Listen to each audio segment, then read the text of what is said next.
faithfully sharing value and interpreting great books from around the world. Hello, this is Sally's Book Talk. Today, I'll be interpreting the book called Leprosy. The subtitle is A Social Medical History of a Disease.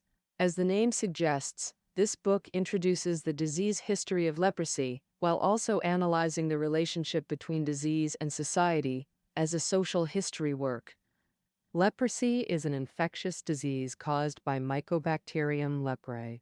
It can spread through direct contact with leprosy patients or by touching items they've used.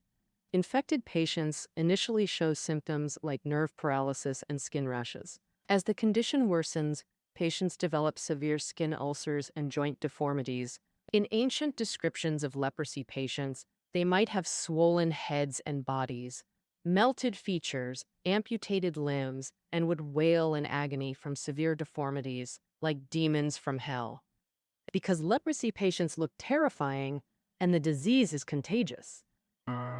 Therefore, for a long time, across all eras and regions, people would turn pale at the mention of leprosy.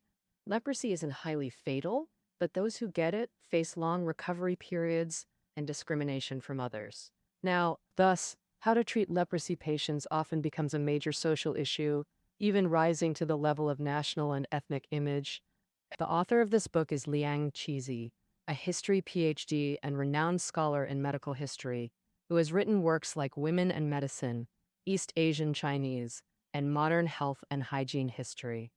In this book, Leprosy, he conducts detailed research and discussion on the history of leprosy in China using thorough historical records. Specifically, the author divides the history of leprosy in China into 3 stages based on era characteristics: the ancient period before Ming Qing, the Ming Qing period, and the modern period. And in each stage, he carefully researches and discusses 3 questions. First, how did ancient people view the origins of leprosy? What were the treatment methods? Second, during the Ming and Qing period, why did leprosy patients become untouchables? Third, after the introduction of modern Western medicine, did the fear of leprosy diminish as a result? Through these 3 questions, we can gain a preliminary understanding of leprosy's history, and when facing similar infectious diseases, we can better recognize the illness and correctly handle relationships between healthy people and patients. First, let's look at the first question. What were the characteristics and treatment methods of leprosy in ancient people's eyes? The history of leprosy is very long, with records found in the Huangdi Meijing over 2,000 years ago. In the Lingshu chapter of the Huangdi Meijing, a disease called Da Feng is mentioned. This disease causes heavy joints and loss of beard and eyebrows, meaning joint hyperplasia and deformity, leading to hair loss. Meanwhile, in the Suen chapter of the Huangdi Neijing, another disease called Li is mentioned. The character is written with the sickness radical on top and the character for 10,000 below. Patients with Lil develop skin lesions, ulcers, and even nose damage or collapse. The descriptions of both diseases match the typical characteristics of leprosy. Therefore, modern medical historians believe that Dafeng and Li refer to leprosy. By the Tang Dynasty, the sage of medicine, Sun Simiao, gave more detailed descriptions of these diseases and proposed that the cause is wind. This is a term in traditional medicine that can refer to natural wind or pathogenic factors that invade the body from outside, like wind. Because the causes of both diseases are the same, by the Northern Song Dynasty, the book Taiping Shenghui Feng regarded Dafeng and Li as the same disease. Since wind was considered the main cause, the treatment for leprosy during this period mainly involved inducing sweating. Through this method, the wind inside the body is expelled. For example, by having patients bathe in hot soup made from various Chinese herbs and rice vinegar, or by fumigating them with burning herbs in a room, causing them to sweat profusely to remove the root of the disease. To achieve better results, doctors at the time sometimes used strong or even toxic substances, like cinnabar, realgar, saltpeter, spiders, and snakes. These treatments provided some relief for skin symptoms of leprosy patients, but were limited by the knowledge of the time. Ancient medical experts didn't find the true cause, so they couldn't treat it effectively, leading to poor outcomes. Therefore, at that time, leprosy was still considered incurable. Since medicine couldn't find the true cause, people started thinking from other perspectives. Why did these people get sick? And, for example, these patients violated moral norms or religious requirements, receiving divine punishment, which made them so ugly. The Taiping Guangji records a story. In the Tang dynasty, a man named Du Boda had a monk stay at his home. Seeing that the monk's box contained a lot of money, Du Boda had evil thoughts and killed the monk in the middle of the night. Not long after, a fly flew into Du Boda's nostril, and he got sick. His eyes and nose collapsed, his hair fell out, he lost consciousness, and soon died. After his death, the fly flew out from his body and into his wife's nostril, so she also quickly fell ill and died. This is a Buddhist story about good deeds being rewarded and evil deeds being punished. Based on the symptoms, the illness Deboda had in the story was indeed leprosy. From this story, we can see the typical view of mainstream society towards leprosy patients at that time, that people got leprosy because they did wrong and were punished. But in this era, leprosy patients weren't yet incurable or hopeless. If the patient's character was trustworthy, then people around wouldn't discriminate against him. People with leprosy weren't excluded from mainstream society because of it. Confucius's disciple Bo Neo was a leprosy patient. The Analects records that when Confucius heard Bo Neo was ill, he personally visited him, held his hand, and said, "Such a man, and yet such a disease. Bo Neo is such a virtuous person. How could he get this disease?" Su Shi's good friend Liu Ban was also a leprosy patient. At a gathering, Su Shi recited, "A great wind rises, clouds fly, how to find brave men to guard the four directions," openly mocking Liuban's collapsed nose bridge due to leprosy, and Liuban didn't take offense. This story from Song Dynasty anecdotal literature tells us that even leprosy patients at that time could freely go on outings with friends and even joke about their condition in a harmless way. Um, from these historical records, we can see that before the Ming-Qing period, people had some preliminary understanding of leprosy, but knew little about its causes and treatments, and weren't even aware of its infectious nature. And so, one is, during this time, leprosy patients showed signs of stigmatization, but weren't yet excluded from mainstream society. But by the Ming-Qing period, all this changed significantly. Next, we'll talk about this period's story, which is the second part of the content. Why did leprosy patients become figures that everyone shouted to beat and avoided like the plague in the Ming and Qing era? No, during the Ming-Qing period, especially from the 16th century onward, people had a completely different understanding of leprosy, mainly in two aspects.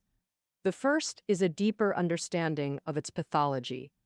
Medical experts during the Ming and Qing period recognized that the earliest symptom of leprosy is skin numbness. Due to nerve paralysis caused by pathogens, patients experience loss of skin sensation, which is one of the most important early signs of leprosy. This understanding provided a basis for early diagnosis of leprosy, and the term ma, feng, meaning leprosy, actually comes from combining ma, meaning numbness, and feng, meaning wind. Medical experts also recognize that leprosy is a progressive disease that develops from mild to severe. What was previously called Li and Dafen were actually different stages of the same disease. The second point was understanding leprosy's infectious nature. Through long-term practice, Ming-Qing medical experts discovered that people got sick not because of misbehavior, but because their living environment contained disease-causing sources. Whether someone got sick didn't depend on their character, but on whether they had close contact with leprosy patients. The longer and closer the contact with leprosy patients, the more likely one was to get sick. Therefore, they classified leprosy as an infectious disease similar to plagues. As for what this pathogen actually was, in an era without microscopes, doctors naturally couldn't identify Mycobacterium leprae as the culprit, but they could still deduce close answers through clinical symptoms. For example, Ming Dynasty physician Wu Yusheng proposed in his treatise on pestilence that leprosy's cause was miscellaneous qi that emanates from patients and enters healthy people through the mouth and nostrils, making them sick. From the above 2 points, we can see that during the Ming-Qing period, people fully recognized leprosy as a contagious disease spread through contact. Building on this, there was major progress in treatment methods, establishing specialized hospitals to house leprosy patients. The earliest leprosariums weren't specifically built to isolate patients and prevent transmission. During the Ming-Qing period, southern regions like Guangdong, Guangxi, and Fujian, with their hot and humid climates, were high-risk areas for leprosy. According to the Fujian Provincial Gazetteer, in 1518, a leprosarium was established outside Dongmen in Min County, Fujian. This is documented. It was the first institution specifically designed to house leprosy patients wandering the streets. Similar to orphanages that took in abandoned babies and homes for the elderly that cared for the aged, this leprosy institution was government-led. Over time, people discovered that housing leprosy patients in these institutions significantly reduced new cases in the area. So gradually, leprosariums began to be promoted as a prevention and control measure. Afterwards, similar institutions began to be constructed throughout Fujian. By the mid-Ming dynasty, provinces like Guangdong and Zhejiang also began establishing leprosariums. By the Qing dynasty, Emperor Yongzheng issued an edict formally ordering the nationwide establishment of leprosariums. These institutions had fixed funding and administrative staff. Patients living in the leprosariums received monthly subsidies of food and money from the government to sustain their livelihood. Innovative, self-governing, they even selected administrators from among the leprosy patients to manage themselves. These administrators were called leprosy heads, responsible for managing daily affairs and reporting regularly to government departments. Quote, leprosy head, for example, matters like new admissions, deaths, and subsidy distribution were all handled by the leprosy heads. Thus, the leprosy heads held significant power over patients, who had to offer them money upon admission. If family members wanted to visit or take a patient home, they had to bribe the leprosy head with additional money. Therefore, these leprosy heads became quite wealthy, able to buy property and even lend money at high interest. Precisely because of this substantial income, they were very enthusiastic about managing patients. They designated personnel among patients to manage others. This method maintained management efficiency while effectively reducing costs. Since these leaders were leprosy patients themselves living in the institutions, no extra personnel needed long-term stationing. These leaders intimately knew their fellow patients, served as ideal liaisons between government and patients, and, most importantly, weren't afraid of infection. Although there were still no effective treatments for leprosy, and life in leprosariums was far from pleasant for most patients, this method of centralized housing and management did reduce new leprosy cases in the areas. Even if it couldn't cure leprosy patients, reducing new cases was still an effective prevention measure. The emergence of leprosariums during the Ming-Qing era was a significant breakthrough in leprosy prevention.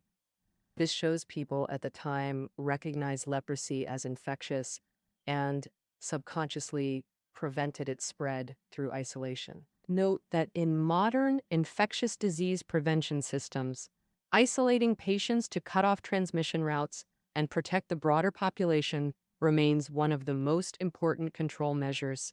And Ming-Qing governments clearly found an effective approach. While society made significant progress in understanding leprosy's pathology and prevention methods, patients' status didn't improve. Instead, they faced increased hostility and exclusion from mainstream society. Before Ming Queen, leprosy patients might be despised for immorality, but if they reformed or were trusted by loved ones, they could still live normally in society. But now it became consensus that leprosy is infectious. Getting close meant contagion. Staying away meant safety. Thus, people were filled with fear and rejection towards leprosy patients. Therefore, healthy people felt merely housing patients in leprosariums wasn't enough. They had to be kept far from normal living areas. For example, Fengshan County's leprosarium in Jiangxi was first built outside the town's north gate. Residents argued it was too close to the road with heavy foot traffic and demanded relocation. So, it was moved to a hill away from the city, but residents then complained patients were too near the river and might pollute drinking water. They even donated money themselves to relocate the leprosarium to an almost isolated mountain area. Undoubtedly, healthy people never set foot in such places. Similarly, in healthy people's eyes, leprosariums became synonymous with plague sources. These places were filled with filth, disease, and sin, the world's most squalid corners. Thus, patients living there naturally represented the plague. Their disease-altered, ugly appearances perfectly matched commoners' imaginations of demons from hell. Over time, people not only lost any tolerant attitude toward leprosy patients, but often even wanted to eliminate them. There are many such examples. In 1738, in Nanfeng County, Jiangxi, a family had a wife who unfortunately contracted leprosy. Instead of caring for her, her husband and mother-in-law developed deep disgust toward her. They feared being infected and worried her disfigured appearance would be seen by village neighbors and relatives, bringing disdain upon their whole family. So one day, the husband took a wooden mallet and struck his wife's head when she wasn't looking. After knocking her down, he strangled her with a rope. In 1742, in Leping County, Jiangxi, villagers believed leprosy patients living in shacks outside their village would contaminate their water source. One night, they collectively set fire to the shacks. Inside, two leprosy patients, defenseless in deep sleep and mobility impaired from their illness, were burned alive. After officials arrested the arsonists, the villagers confessed they feared future infection. They believed burning the patients eliminated a local scourge and prevented transmission. Well, notably in this case, after killing the leprosy patients, the villagers didn't consider themselves criminals, but saw the patients as a local menace. This fear and rejection of leprosy reached life-disregarding extremes, where even after committing crimes, they still believed they were eliminating evil for the people. Despite believing they were serving justice, the villagers were ultimately sentenced to death for murder. This outcome was undeniably tragic for all involved. Similar mindsets weren't isolated incidents. In 1742, Sichuan investigator Li Rulan wrote in his memorial, "Previously leprosy was mainly in Fujian and Guangdong, but now it's spreading even in Sichuan. Though not immediately fatal, the disease causes prolonged suffering and significant harm.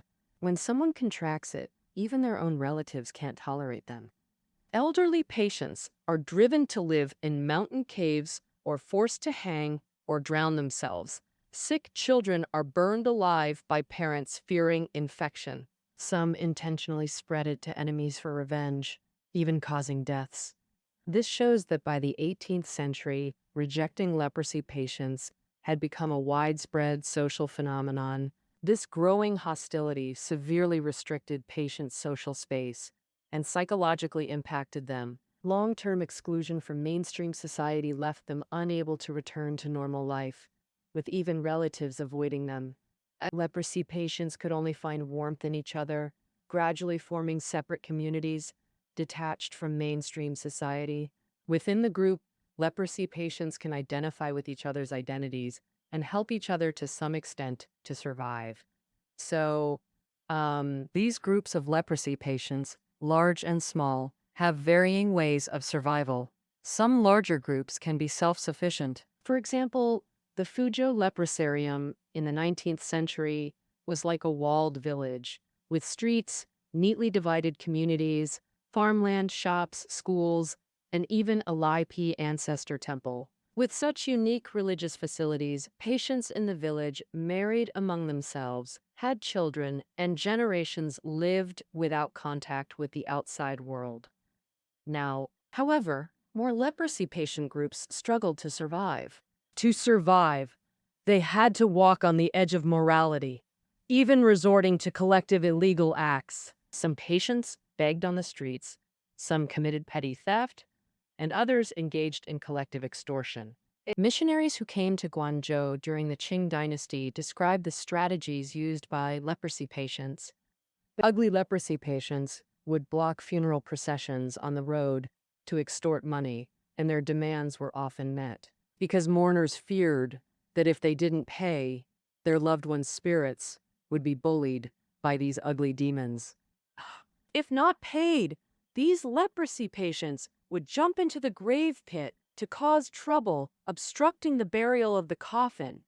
When encountering families holding weddings, they would also go to their homes to demand money.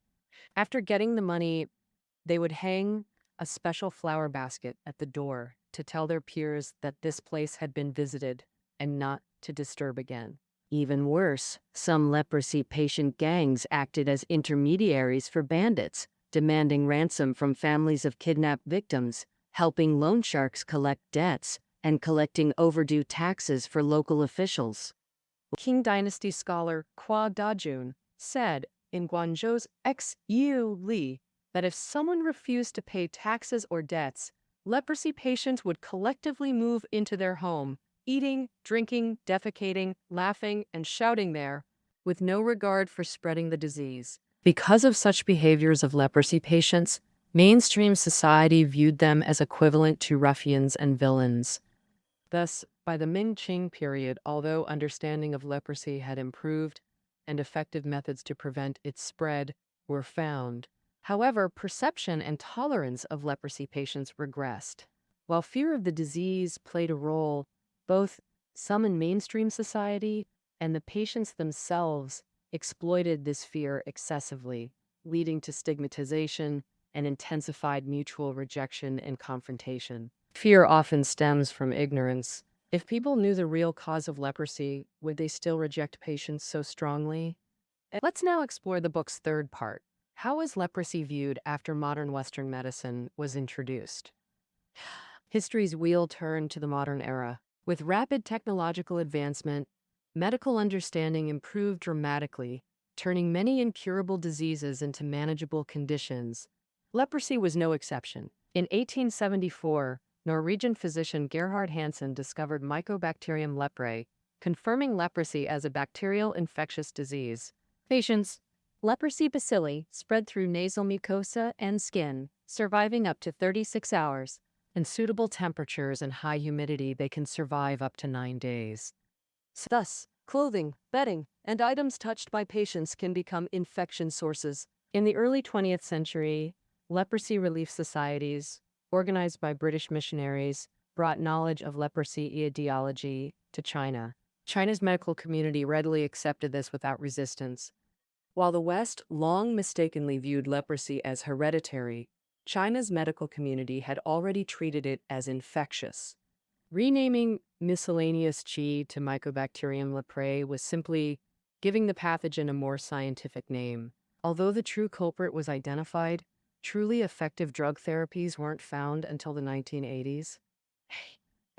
Therefore, leprosy remained incurable for much of the early 20th century. Isolation remained the primary prevention method. Traditional leprosariums operating since Ming-Qing times continued functioning. Meanwhile, Western missionaries established modern leprosariums in China.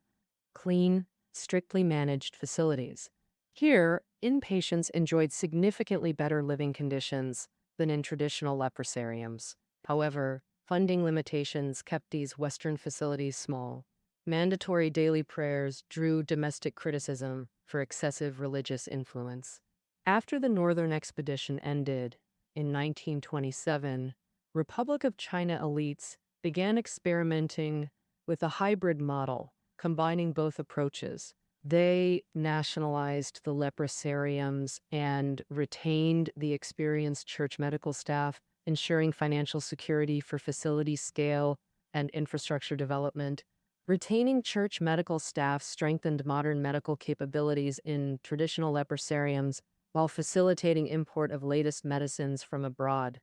Republican-era leprosariums, like China itself then, represented a clever fusion and compromise between traditional systems and Western innovations. The most effective prevention strategy undoubtedly emerged from measures taken after New China's founding. New China's leprosy control adopted a three-step approach: investigation, isolation, and treatment. By 1982, China achieved leprosy elimination, primarily due to strong national leadership and organizational capacity. This mobilized government departments and social classes collectively, not just hospitals or charities. Secondly, pharmaceutical advances like dapsone and rifampicin enabled active treatment rather than passive isolation. By the 1980s, multi-drug therapy became humanity's nuclear weapon against leprosy, ending its rampage in China. Despite progress in fighting leprosy, how should we view patient-healthy population relations throughout the 20th century? So, this issue affected social stability and even rose to national and ethnic image levels. The reasons deserve review and reflection. In early 20th century, increased Qing-Western exchanges led to massive emigration from Guangdong and Fujian, leprosy hotspots, inevitably spreading the disease abroad, prompting Western claims of leprosy nation immigration invasion. This leprosy nation specifically meant China. Though leprosy existed in West, predating Chinese immigration, Western records were deliberately overlooked. This phenomenon occurred primarily for two reasons. First, China's economic and medical standards were relatively backward at the time. Leprosy prevalence was indeed higher compared to Western countries. Dr. Mayat, a leprosy expert in China, estimated 3 million Chinese leprosy patients, about one-third of global cases, with half the population living in endemic areas. Thus, early 20th century Westerners viewed China as a nation overrun by leprosy. Second, and most importantly, Westerners perceived China as decadent, backward, barbaric, and uncivilized. People from such a nation naturally had poor health, or in more familiar terms, Chinese were the sick men of Asia, while leprosy was seen as a disease afflicting only the poor, backward, and barbaric. Therefore, the West viewed leprosy as a Chinese disease and immigrants as disease-bringing scourges. This perspective transformed leprosy in Western eyes from a medical issue to more than just a social problem.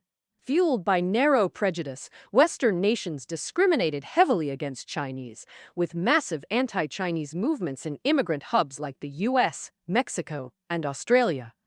Boston did. In Hawaii, leprosy was called the Chinese disease. Writer Chapek named a fictional plague Pekin leprosy in his novel The White Plague. Such crude associations between Chinese locations and diseases were undoubtedly prejudiced, deeply shaping Western perceptions of China. This toxic narrative persists. Even today, we see its shadow in discussions of certain epidemics. As discussed earlier, failure to properly manage patient-healthy relationships within a nation easily leads to mainstream discrimination against leprosy patients. At the international level, sobering geopolitical perspective targeted not just leprosy or patients, but China's entire national image. A weak China meant all its citizens were sick. Conversely, effective leprosy control significantly elevated China's international status. Because of this, the Chinese government has always treated leprosy eradication as a national priority. With China's economic growth and rising national strength, leprosy prevention achieved significant results. Successfully eliminating leprosy marks a monumental healthcare achievement, signifying China's entry into the global community and closing a century of humiliating backwardness. Finally, let me summarize this book's key content for you. Leprosy is an ancient infectious disease that's both a medical and social issue. In ancient China, people with leprosy faced social condemnation yet held potential for redemption. As understanding of leprosy deepened, exclusion by mainstream society grew more acute. In modern times, leprosy became a pretext for Western attacks on China's perceived backwardness. But from ancient times to today, our battle against leprosy never ceased, ultimately achieving victory in New China. All right, that concludes our interpretation of leprosy. Reading notes are below the audio. See you next time.